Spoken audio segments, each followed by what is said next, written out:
L'année dernière, ma femme a passé un entretien dans un établissement de soins de longue durée renommé et s'est vue offrir un poste de haut rang par l'homme qui est maintenant son supérieur.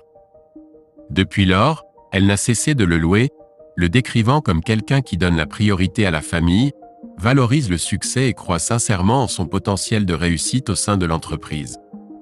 Cependant, les choses ont pris une tournure étrange dès notre première nuit au travail. En conséquence, après quelques mois, je me retrouve de plus en plus dubitatif quant à certaines occurrences particulières qui se sont récemment produites. Avec ce nouvel emploi, il y a diverses activités parascolaires telles que le golf et des collectes de fonds, ce qui est très bien. Néanmoins, certaines choses semblaient étranges. Au début, je n'avais aucune suspicion précise, mais avec le temps, mon intuition a commencé à suggérer que quelque chose ou quelqu'un se comportait de manière suspecte. Une nuit de juin, j'ai été saisi par la peur, craignant qu'il ne soit arrivé quelque chose à ma femme alors qu'elle était sortie avec ses collègues après un tournoi de golf. Elle m'avait assuré qu'elle rentrerait dans l'heure, mais à mesure que le temps passait, mon inquiétude grandissait. Lorsque sa localisation sur notre application iPhone partagée est restée fixe sur le bord d'une route très fréquentée, je suis devenu encore plus anxieux, surtout lorsque son téléphone est passé en messagerie vocale. À ce moment-là, j'ai envisagé d'appeler les autorités car ma femme n'était pas rentrée. Juste au moment où j'allais passer l'appel, elle m'a enfin contacté pour m'informer qu'elle était en chemin. Bien que j'ai été soulagé d'avoir de ses nouvelles, son explication sur la batterie de son téléphone qui était à plat et le fait qu'elle se trouvait dans la voiture d'un collègue sans chargeur m'a semblé étrange, car cela ne correspondait pas à son comportement habituel de prévenir si elle devait rentrer tard. Avançons de quelques mois, et ma femme est devenue préoccupée par ses entraînements, son poids et désire avoir une poitrine plus volumineuse. Sa routine matinale dans la salle de bain s'est prolongée de plus en plus, bien qu'elle soit déjà en excellente forme. Elle est superbe, et son obsession pour son apparence est inhabituelle. J'ai rencontré son patron une fois, et je me souviens distinctement qu'il évitait de me regarder dans les yeux. Lorsque nous nous sommes serrés la main, ses paumes étaient nettement moites. Cette rencontre a renforcé mes soupçons à son égard. Il interagissait à peine avec ma femme ou quiconque d'autre, et la seule chose qu'il m'a demandé était le nom de mon lycée, sans même me regarder. Par la suite, il a rapidement attrapé une bière et est parti. Ensuite, un collègue qui est resté a invité sa petite amie et sa fille. Ils ont tous pris quelques verres, et ma femme les a convaincus de rester pour une soirée dînatoire improvisée. Le rassemblement était agréable et tout le monde s'est bien amusé, mais finalement, l'homme et sa petite amie sont partis vers 19h. C'est là que l'histoire prend un tournant intéressant. Ma femme avait envisagé de sortir prendre un verre avec une amie pour célébrer un anniversaire, mais elle hésitait encore. Cependant, à l'approche de la matinée avec ses collègues, elle a finalement pris la décision d'y aller. Elle est montée à l'étage, a pris son temps pour se préparer, et quand elle est redescendue, elle était superbe. Elle m'a embrassé et est partie dans un bar du côté de la ville. Cependant, quelque chose dans son comportement semblait étrange et maladroit, alors j'ai dû vérifier et lui demander si elle était en état de conduire. Elle m'a assuré que tout allait bien, affirmant qu'elle n'avait pris que 2 verres dans la journée et qu'elle ne resterait pas trop tard. Je pense même qu'elle m'a demandé d'attendre son retour, mais je ne m'en souviens pas bien. Quoi qu'il en soit, j'ai décidé de mettre un film et de me détendre pendant qu'elle était dehors. Il ne s'était même pas écoulé 1 heure et je commençais déjà à me sentir étrange de ne pas avoir de ses nouvelles pour confirmer qu'elle était arrivée en sécurité. J'ai donc utilisé le bon vieux service de localisation d'Apple pour vérifier où elle se trouvait, et ce que j'ai vu m'a complètement déconcerté. Sa localisation indiquait qu'elle était au travail, mais ce n'était pas exactement le bâtiment où elle travaille habituellement. Au lieu de cela, c'était un bâtiment caché et de l'autre côté de la rue de son bureau principal. Au mec, j'ai découvert qu'elle travaillait dans un endroit dont elle n'avait même jamais parlé auparavant. Il m'a fallu un certain temps pour le trouver, mais une fois que je l'ai fait, il n'y avait aucun doute à ce sujet. Mon esprit était assailli de questions comme « A-t-elle changé son itinéraire ? Est-elle en train de passer un coup de fil ? Que fait-elle là-bas ? Pourquoi avais-je un mauvais pressentiment à propos de son patron plus tôt dans la journée ? Et pourquoi est-elle soudainement ressortie ? C'est totalement contraire à son caractère. Qu'est-ce qu'elle fabrique là-bas ? Ça n'a aucun sens qu'elle ait conduit vers l'ouest et se soit garée au travail si elle est censée retrouver un groupe pour prendre un verre du côté de la ville, surtout que cela n'a rien à voir avec ses collègues. Quand elle est rentrée peu de temps après, elle m'a salué sur le canapé avec un comportement étrange, exagéré, ce qui a rendu les choses un peu maladroites. Elle n'était partie que pendant 1 heure tout au plus, mais je n'arrive toujours pas à comprendre ce qui se passe réellement. Waouh, ma partenaire ne cesse de me dire à quel point elle m'aime. Mais là, pendant un bref instant, une pensée m'a traversé l'esprit. Est-il possible qu'elle était avec quelqu'un d'autre il y a moins de 10 minutes ? J'ai rapidement écarté cette idée, me convainquant qu'elle était probablement juste dans le parking pour passer un coup de fil ou quelque chose du genre. Avec le recul, je sais que c'était stupide d'y croire, donc les semaines suivantes jusqu'en juillet ont été sans histoire, et j'ai réussi à reléguer l'incident que j'ai mentionné plus tôt au fond de mon esprit. Nos garçons ont fréquenté un camp d'été, qui se trouve par coïncidence sur le campus où elle travaille. Il y a eu quelques situations compliquées à son travail qui ont parfois nécessité que je récupère les enfants, où elle demandait à ses collègues, vous pouvez probablement deviner qui, de les surveiller pendant quelques minutes, et puis quelque chose d'inattendu s'est produit. Je viens de découvrir que son patron laissait mes enfants traîner dans son bureau, leur donnant des collations et même les laissant jouer sur son ordinateur. Pouvez-vous croire ça ? Ils l'ont vraiment bien connu. Sur une note plus positive, mon épouse a mentionné à quel point ils apprécient le soutien de leur nouvelle équipe. Laisse-moi te raconter notre voyage à la plage, ma femme, sa famille et nous avons passé une semaine entière à nous prélasser au soleil et à surfer sur les vagues. Chaque jour était passé tranquillement à lézarder sur la plage et à emmener les enfants faire du vélo, c'était un moment délicieux. Cependant, dès notre retour, nous avons été replongés dans la réalité trépidante d'une semaine de travail chargé. Pour ajouter au chaos, ma femme m'a demandé de récupérer les enfants en milieu de semaine de manière inattendue pour qu'elle puisse sortir avec ses collègues, me prenant au dépourvu. Il m'a semblé étrange qu'elle choisisse une sortie professionnelle plutôt que de passer du temps avec notre fils le jour de sa rentrée en maternelle, surtout après notre retour de vacances. Lorsque j'ai demandé des explications, elle m'a expliqué qu'une de ses collègues traversait une période difficile et voulait organiser un événement de golf suivi d'un repas et de boissons tout en regardant le premier match de pré-saison de football. Ce qui est encore plus étrange, c'est que la même collègue nous avait rejoints à la plage la semaine dernière et avait réservé une chambre d'hôtel car elle habite loin. Ma femme a mentionné qu'elle voulait la rencontrer avant l'événement de golf car elle traversait une mauvaise passe. J'ai trouvé tout cela très étrange mais j'ai choisi de garder mes pensées pour moi et j'ai accepté de récupérer les enfants. L'endroit du programme après l'école où je devais récupérer les enfants était près du lieu de travail de ma femme, ce qui était un peu gênant pour moi car je travaillais à 40 minutes de là. Le jour tant attendu de la rentrée en maternelle, ma femme semblait étrangement pressée et anxieuse, ce qui n'était pas dans son habitude. Alors que nous regardions notre fils entrer dans sa classe, j'ai eu du mal à suivre ma femme sur le chemin du retour à la maison, surpris par son manque de calme en cette journée si importante. Plus tard dans la journée, j'ai rencontré des fermetures de route et un trafic dense, ce qui m'a inquiété d'arriver en retard pour récupérer les enfants.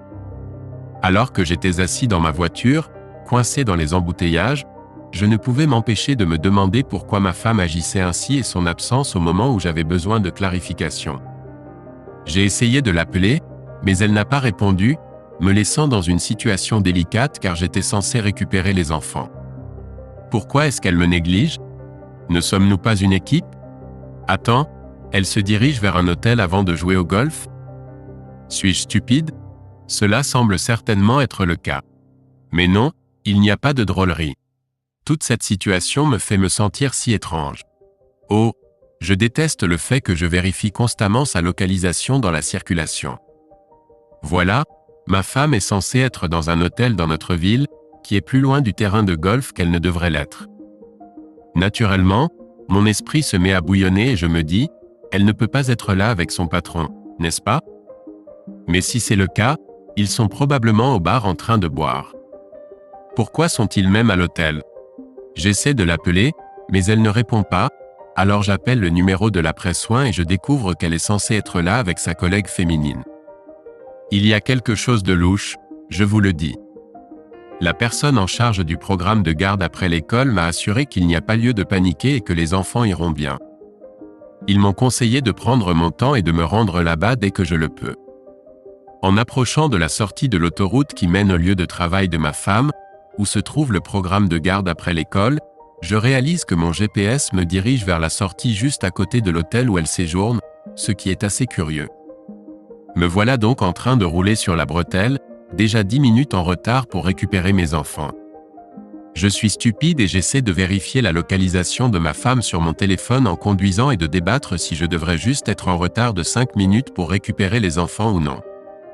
Alors que je fais cela, je m'arrête rapidement à un hôtel et je confirme mes pires craintes. La localisation de ma femme commence à bouger et elle part. En raison d'un trafic fou à 45 minutes de là, de l'hôtel où nous séjournions et de mon GPS qui me guide sur un certain itinéraire pour récupérer nos enfants, ma femme passe en sens inverse alors qu'elle prend l'autoroute. C'était vraiment un coup de malchance. Oh mec, j'étais en train de paniquer en essayant d'apercevoir sa voiture ou même la voiture de son patron, vous savez, celle qu'il conduisait quand il est venu chez moi et m'a rencontré, mais je n'ai pu repérer aucune des deux. J'étais tellement anxieux que j'avais du mal à garder ma concentration sur la route et à ne pas dévier de l'autoroute. Oh non, je n'arrive pas à croire que je l'ai ratée. Elle est passée juste devant moi. Je panique juste en y pensant. Je suis presque sûr qu'elle était dans cette chambre pendant au moins 1 heure. Maintenant, je commence à me sentir responsable et j'essaie de me convaincre que ce n'est pas réel, mais au fond de moi, je sais que j'ai merdé. La culpabilité commence vraiment à peser sur moi. Je me sens terrible de la suivre comme ça, mais j'essaie de le rationaliser à cause de combien je me sens mal. Qu'est-ce qui m'arrive, bon sang ? Je suis arrivé 10 minutes en retard pour récupérer les enfants, toujours anxieux de ne pas avoir de réponse à mes appels de ma femme, mais maintenant je commence à paniquer parce qu'il y a une chance que mes pires craintes pourraient en fait se réaliser, et pour aggraver les choses, elle n'avait toujours pas rappelé. Plus tard, après que mes enfants et moi étions déjà rentrés et en train de manger, j'ai enfin eu de ses nouvelles. Je pense que je lui ai envoyé une photo de nous tous en train de traîner torse nu. Sa réponse a simplement été « Wow, je vous aime les gars ». Juste avant d'aller au lit, j'ai décidé de faire quelque chose de différent et de la contacter en FaceTime avec les enfants. Ce n'est pas quelque chose que nous faisons habituellement, mais j'ai eu l'impression que cela pourrait être un bon moyen de la prendre la main dans le sac si elle trame quelque chose de louche. Elle décroche et je peux voir qu'elle est dans un bar, mais heureusement son patron n'est pas là. Peut-être disait-elle vraiment la vérité sur sa présence à l'hôtel avec sa collègue. Pendant que j'étais avec mes enfants, l'un d'eux a soudain demandé des nouvelles de l'homme qui leur donnait toujours des collations au bureau. La caméra s'est alors tournée pour le montrer, souriant et faisant signe à mes enfants. Nous nous sommes souhaités une bonne nuit, et j'ai mis les enfants au lit. Après ce qui semblait être une éternité, elle est enfin passée par la porte. Elle a exprimé sa gratitude pour s'occuper des enfants, les nourrir et les mettre au lit. Elle m'a avoué son amour, et nous avons partagé un moment d'intimité. Malgré l'amour et l'affection, je n'arrivais pas à chasser ce sentiment de violation et de perturbation. Les preuves que j'ai trouvées étaient trop flagrantes pour être ignorées. En avançant de 3 jours, c'était un dimanche matin.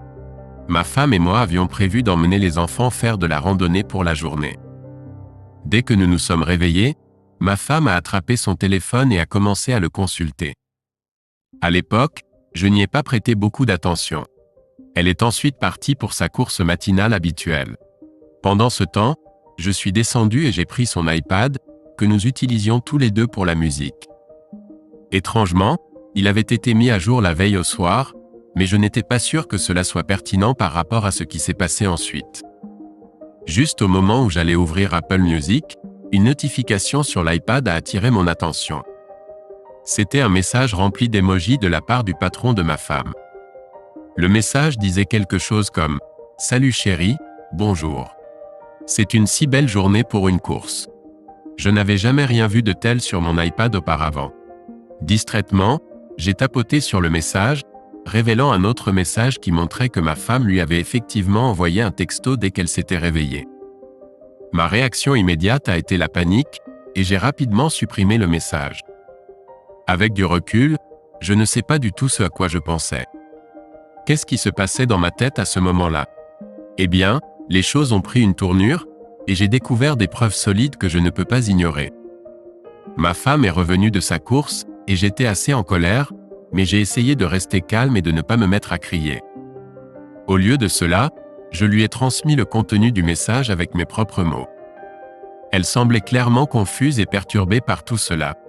Je l'ai prise par la main et je l'ai conduite dans la salle à manger, où je l'ai fait asseoir et j'ai plongé mon regard dans le sien à quelques centimètres de distance. Moi, alors, qu'est-ce qui se passe entre toi et ton patron en ce moment? Elle, quoi? Rien. C'est mon patron, et il a presque 60 ans. Elle m'a regardé comme si elle avait vu un fantôme. Moi, nous avons nos 2 adorables garçons dans l'autre pièce. Qu'est-ce qui se passe? Je lui ai montré les messages. Elle, je te dis la vérité. Beck est juste un surnom idiot que nous utilisons tous, et nous nous contentons de rivaliser avec nos Apple Watches. Je lui ai promis que j'irais courir. Je te jure qu'il ne se passe rien entre nous. En m'éloignant, je ne pouvais m'empêcher de penser que je n'aurais pas dû dire quoi que ce soit. Peut-être aurais-je dû me taire, laisser les messages continuer à arriver, et attendre quelque chose qui ne me tromperait pas. Cependant, je ne veux pas continuer à fouiner et à être sournois. J'en suis arrivé au point où je veux juste qu'elle soit honnête et qu'elle me dise tout.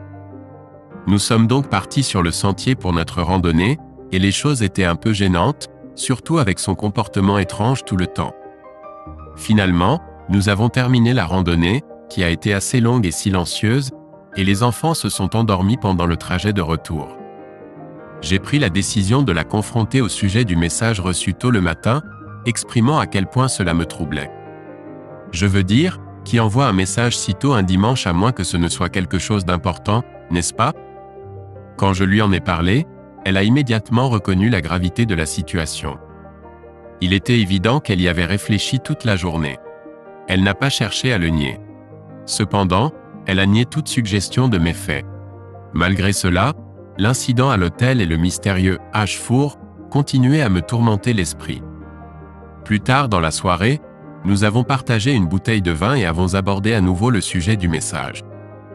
J'espérais qu'elle pourrait en dire plus, mais elle a simplement persisté à nier tout acte répréhensible et à me rassurer que tout allait bien. Avançons de presque 3 semaines plus tard, j'ai vécu une expérience perturbante samedi dernier. Je me suis réveillé avec une intuition terrible que ma femme me trompait. Cela s'est produit le même jour qu'un des événements annuels majeurs de mon entreprise, donc inutile de dire que j'étais sous beaucoup de stress. Malgré mes préoccupations professionnelles, je n'arrivais pas à chasser l'incident à l'hôtel qui me tourmentait depuis des semaines. Pour ajouter à cela, ma femme et moi avions l'habitude d'aller à la salle de sport ensemble, mais elle avait commencé à y aller avec nos enfants pendant que je partais travailler. J'avais l'impression de m'effondrer intérieurement en me préparant pour l'événement, et tout semblait atteindre un point de rupture. J'avais également besoin de régler quelque chose qui me trottait dans la tête depuis 3 semaines, alors j'ai décidé d'appeler l'hôtel. J'espère désespérément un signe de l'univers révélant que c'est la collègue de travail de ma femme qui a réservé la chambre d'hôtel. Mon téléphone sonne, et je raccroche précipitamment après la 2e sonnerie, mais ensuite je commence à douter de moi-même. Est-ce que je veux vraiment connaître la vérité? Peut-être vaut-il mieux ne pas le savoir. J'ai du travail sur lequel me concentrer, alors je mets de côté cette pensée pour le moment. Pendant ce temps, ma femme est à la maison en train de s'occuper des enfants. Je me sens coupable de ne pas me précipiter pour être avec elle, même si j'aurais peut-être le temps de rentrer avant le coucher. Alors que la journée touche à sa fin, je n'arrive pas à chasser le sentiment qu'il y a quelque chose qui cloche. C'est dimanche matin, et nous avions prévu d'aller chez son frère pour regarder le football. Malheureusement, j'ai dû aller travailler, ce qui est inhabituel le week-end, pour régler certains problèmes de l'événement de la veille. Pendant ce temps, elle est allée à la salle de sport avec l'intention de venir me chercher à mon travail pour que nous puissions aller chez son frère ensemble. Alors que je commençais à faire mes bagages, son iPad a attiré mon attention. Je le prends et m'assois, ressentant un pincement de culpabilité mais convaincu que j'ai été lésé d'une manière qui justifie ce que je m'apprête à faire. Elle a déjà trouvé comment se déconnecter d'iCloud et arrêter les messages, ce qui est un signe clair qu'elle cache quelque chose. En jetant un coup d'œil à la carte de contact de son patron, je remarque qu'elle a activé et désactivé le partage de sa localisation avec lui la veille au soir. D'accord, J'ai donc décidé de jeter un œil à la galerie photo de ma copine. Au début, tout semblait normal. J'ai fait défiler ses albums jusqu'à ce que je tombe sur quelque chose appelé « photos supprimées ». J'avais le pressentiment que ça allait être intéressant et j'avais raison. Il y avait des photos d'elle en sous-vêtements prises le lendemain de notre retour de vacances à la plage, le matin avant qu'elle ne retourne travailler. Je ne pouvais m'empêcher de me demander à qui elle les avait envoyées car je ne les avais certainement pas reçues. C'est totalement différent de ce à quoi elle est habituée et ça me fait réaliser à quel point leur relation devient sérieuse. Ensuite, je tombe sur ce qui ressemble à une capture d'écran accidentelle sur son téléphone d'une conversation texte avec son patron du jour précédant leur séjour à l'hôtel. En gros, le message concerne le fait qu'ils prévoient de déjeuner ensemble mais c'est noyé dans une tonne d'émojis cœur et pour couronner le tout, le patron termine le message par « J'attends de te voir depuis vendredi dernier quand tu es parti. Je t'attends bébé. » Alors, j'ai consulté l'historique de navigation de l'iPad de ma femme et je suis tombé sur une recherche Google pour « Comment dire un jour de plus en espagnol ?» Elle l'a cherché le jour où elle m'a envoyé ses photos coquines et la veille de notre retour au travail. Ça m'a fait penser à comment elle flirtait avec moi quand on s'est mis ensemble il y a plus de 10 ans. Maintenant, quelqu'un d'autre a la chance de découvrir ce côté d'elle. Je ne peux plus le nier. Après 2 mois à essayer d'ignorer l'évidence, je suis maintenant complètement convaincu que ma vie est sur le point de prendre un tournant majeur. Comme prévu, je me rends à mon entreprise et elle me rejoint avec les enfants. On passe du temps ensemble mais je suis toujours sous le choc et elle sent que quelque chose ne va pas. On se rend chez son frère en parlant à peine pendant le trajet. La visite entière est insupportablement gênante car je suis là à essayer de comprendre cette réalisation tandis qu'elle est assise en face de moi, totalement pétrifiée. Alors, j'ai décidé de contacter un associé à moi, un gars avec qui je travaille et qui se trouve être également associé dans un cabinet d'avocats très respecté de la région. Il est en fait l'un des meilleurs avocats en divorce de l'État donc je me suis dit qu'il pourrait peut-être me donner des conseils. Je l'ai donc contacté et il m'a appelé tout de suite. Je sors rapidement pour lui expliquer tout mais je bafouille et je panique. Heureusement, il parvient à me calmer et me conseille que la meilleure chose à faire est d'avoir une conversation honnête avec elle en face à face. À la fin de la journée, peu importe comment la situation s'est développée, ce qui compte vraiment c'est ce qui est écrit sur ces cartes. Donc, j'ai parlé à mon avocat et nous sommes rentrés à la maison. Il y a cette intense tension entre nous et personne ne parle. Une fois sûr que les enfants sont endormis, je vais à la cuisine et j'attends qu'elle vienne. Je lui pose la même question que je lui avais posée auparavant, qu'est-ce qui se passe avec notre mariage? Puis je lui dis que je sais avec certitude qu'elle et son patron ont quelque chose ensemble et qu'il n'y a pas moyen de le nier avec les informations que j'ai. Oh mec, elle perd complètement pied mais pas une seule larme ne coule. Et tu sais quoi?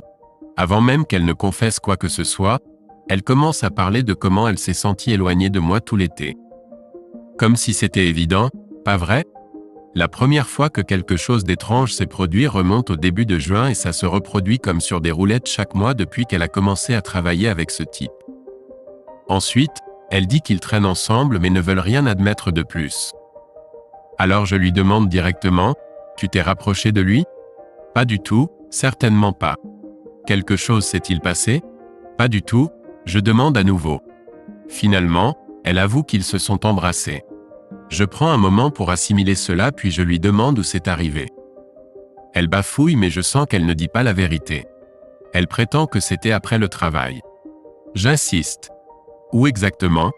Elle n'arrive pas à le dire. Alors je demande, vous avez réservé un hôtel? Elle admet qu'ils l'ont fait. Était-il là? Je demande. Elle confirme. Et ton collègue? Je demande. Elle nie leur présence. Donc tu es allé à l'hôtel avec ton patron juste pour t'embrasser? Je confirme.